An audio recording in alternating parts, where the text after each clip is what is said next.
Hello बच्चों, so the question given to us is calculate the mole fraction of solute in aqueous solution containing 18 gram of glucose. Molar mass is 180 in 100 gram of water. तो इस question का जो की concept है जिससे हम इस क्वेश्चन को सॉल्व कर सकते हैं वो है मोल फ्रैक्शन. Mole fraction. तो अब क्वेश्चन को शुरू करते हैं. तो मोल फ्रैक्शन बेसिकली होता क्या है? अगर मान लो हमारे पास बहुत सारे कंपोनेंट है, ए बी सी डी जितने भी है, अगर हमें बोल दिया मोल फ्रैक्शन निकालना है ऑफ ए, तो वो होगा number of moles of A divided by total number of moles N T. ये जो एन टी होता है ये हो जाएगा N A plus N B plus N C, जितने कंपोनेंट हमने इधर लिए थे.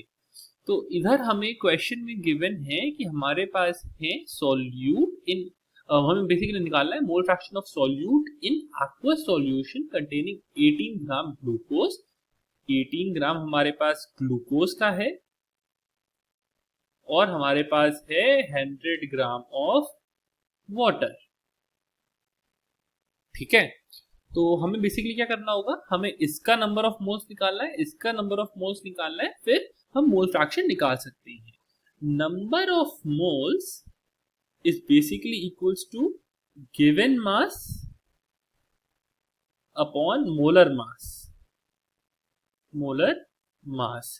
तो हम ग्लूकोज का नंबर ऑफ मोल्स निकाल लेते हैं. सबसे पहले ये हो जाएगा 18 डिवाइडेड बाय मोलर मास हमें गिवन है क्वेश्चन में, वो है 180, तो नंबर ऑफ मोल्स आ जाएगा 0.1.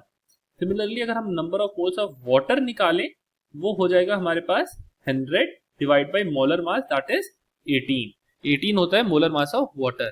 ये हो जाएगा हमारे पास 5.55. तो टोटल नंबर ऑफ मोल्स जिसको हम एनटी से रिप्रेजेंट करते हैं वो होगा 0.1 प्लस 5.55. ठीक है, तो इससे हमारे पास जो वैल्यू आएगी आ जाएगी 5.65. तो अब हमें अगर कैलकुलेट करना है मोल फ्रैक्शन ऑफ सॉल्यूट, मतलब मोल फ्रैक्शन ऑफ ग्लूकोज, तो हमारे पास हो जाएगा 0.1 डिवाइड बाई 5.65 और इसकी वैल्यू हमारे पास आती है 0.0174. तो mole fraction of glucose is equals to 0.0174. Hope you understood it well. Best of luck.